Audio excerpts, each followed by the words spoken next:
कभी कभी ऐसा होता है, जैसे हम किसी ऑपरेशन में हैं तो हमने किसी आतंकवादी को पकड़ लिया, तो वो भी ये चाहता है मेरे भी बच्चे हैं, मेरे को छोड़ दो। मैं लेकिन हम नहीं छोड़ेंगे, नहीं छोड़ेंगे। हमें दया नहीं दिखानी। क्यों? क्योंकि अगर वो छोड़ा गया तो लाखों बच्चों को मार देगा, लाखों परिवारों को नष्ट कर देगा। उसका उद्देश्य सही नहीं है। इसलिए उसको अगर बंधन में युक्त होकर के डाला जाए या मृत्यु दंड दिया जाए तो उचित ही है, क्योंकि उसका भी जीवन ज्यादा पाप नहीं कर पाएगा और वो बहुतों के जीवन को नष्ट नहीं कर पाएगा। इसलिए ऐसे आताताई को हमारा शास्त्र कहता है मार देना ही उत्तम है। अगर वो बचा रहा तो लाखों को मार सकता है वो, क्योंकि उसका उद्देश्य है लाखों को मारना। उसको बंदी बना सकते हैं ना हम अपने। लेकिन अगर बंदी बनाने के लिए तुमने थोड़ी सी चूक कर दी तो तुम्हें उड़ा देगा, तुम्हें उड़ा देगा। पहला हमारे जहां तक जानकारी में है कि हमारे राष्ट्र सैनिक पहला तो ऐलान यही करते हैं कि आप हाथ ऊपर करो और अपने आप को समर्पित कर दो।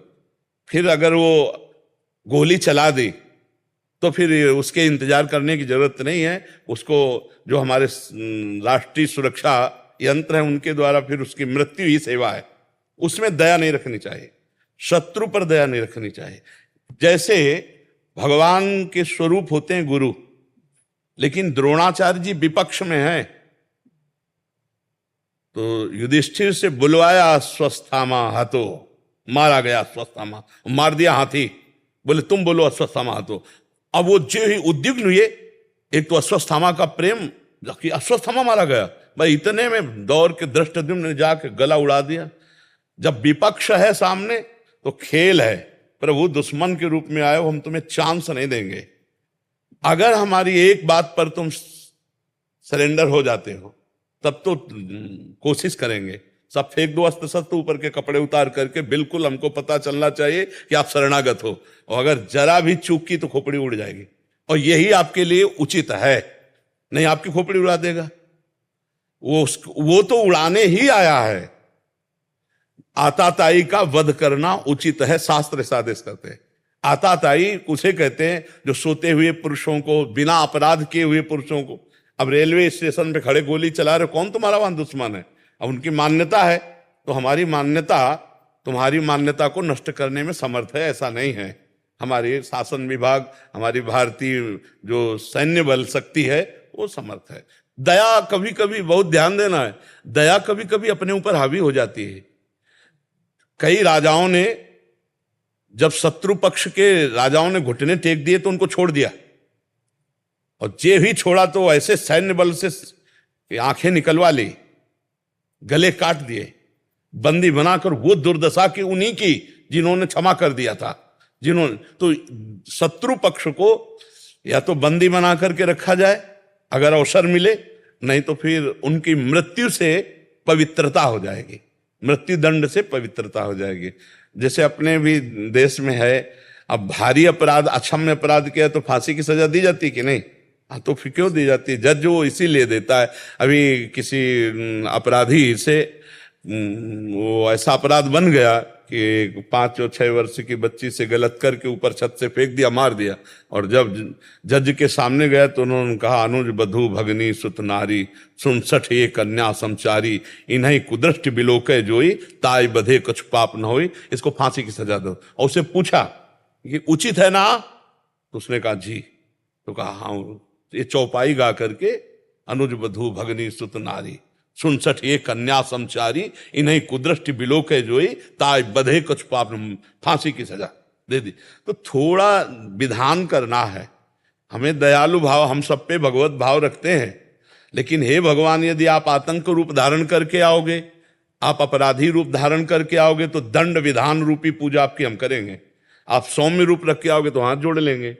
अलग अलग विधान रखा गया है।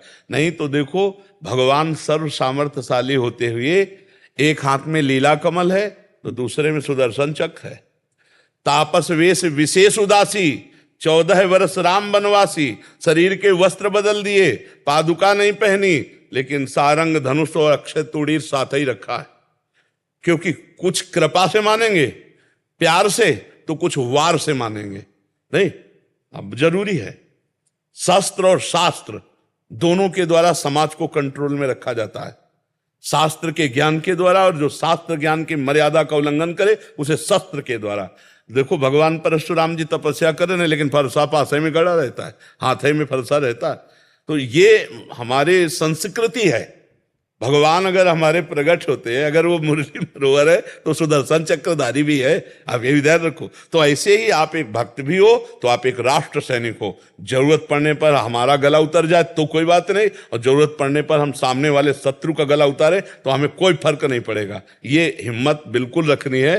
हृदय द्रवित नहीं कर देना कि इसके बीवी बच्चे हैं, इसके परिवार है, नहीं। इतना सोचने में तो तुम्हारी खोपड़ी तक, उसकी खोपड़ी का हिसाब पहुंच जाएगा। वो नहीं सोचेगा कि ये राष्ट्र सेवा में, तुम तो राष्ट्र सेवा में हो। वो हमारे देश में घुस रहा है विनाश करने के लिए। अब हमें नहीं सोचना। उसने नहीं सोचा कि मैं जो कार्य करने जा रहा हूं मेरे परिवार का क्या होगा, मेरा क्या होगा। अपने बम बांधा और हमारी पूरी 50 को उड़ा दिया। तो हम ऐसे लोगों को अवसर नहीं देंगे। ऐसे लोगों को अवसर नहीं देना चाहिए, नहीं तो अपना घाटा हो जाएगा। हाँ, अगर आ जाता है जो सभी तावा सरनाई, तो फिर हम आप उसकी व्यवस्था अलग है। और अगर वो जरा भी छल कपट है तो फिर हमको सावधान हो जाना चाहिए। क्यों? हाँ, हम लोगों को भी सिखाया जाता है कि दया बिना साधु कसाई, दया करी तो आफत आई। दोनों बात संभाल के। दया बिना साधु कसाई, दया करी तो आफत आई, दया करे तो फंस जाएगा। देखो हिरन में फंस गए, दया करके भरत जी अगला जन्म हिरन का हुआ। तो जैसे आप राष्ट्रीय सेवक हो तो ऐसे ही आपको सावधान रखना। जहां दया की जरूरत है वहां दया की जरूरत है, और जहां क्रूरता की जरूरत है तो वहां दया नाम की चीज नहीं दिखाई देनी चाहिए आप में। आप में भय नहीं होना चाहिए, आप में रक्त देख करके हृदय द्रवित नहीं होना चाहिए। आप जिस समय सूरवीरता पे हैं उस देखो ना, भगवान है, अर्जुन है, महाभागवत है, भीष्म जी हैं। भगवान तक के बाण मारे भीष्म जी ने। सामने श्री कृष्ण चंद्र जो है, यहां तो भावना करनी भगवान की, सामने श्री कृष्ण, और भीष्म जी तान के बाण मारते हैं। विकल हो गए अर्जुन और भगवान, और अपना परण विसार करके फिर रथ का चक्र पहिया लेकर भागे भीष्म की तरफ मारने के लिए। जिस समय हमें जो रोल दिया जाए, देखो इस समय आप राष्ट्र सैनिक का रोल है। हाँ, अगर आवश्यकता हुकुम है तो सैकड़ों की जान ले लेंगे, आवश्यकता है तो अपने प्राण दे देंगे। ये सूरवीरता कम न होने पावे। साधु संग, सत्संग, भगवत भावना, ये हमारा एक क्षेत्र है, और राष्ट्र प्रेम एक क्षेत्र है। राष्ट्र प्रेम की जगह फिर ये दया ये हम सह सकते हैं, ये हम सह सकते हैं।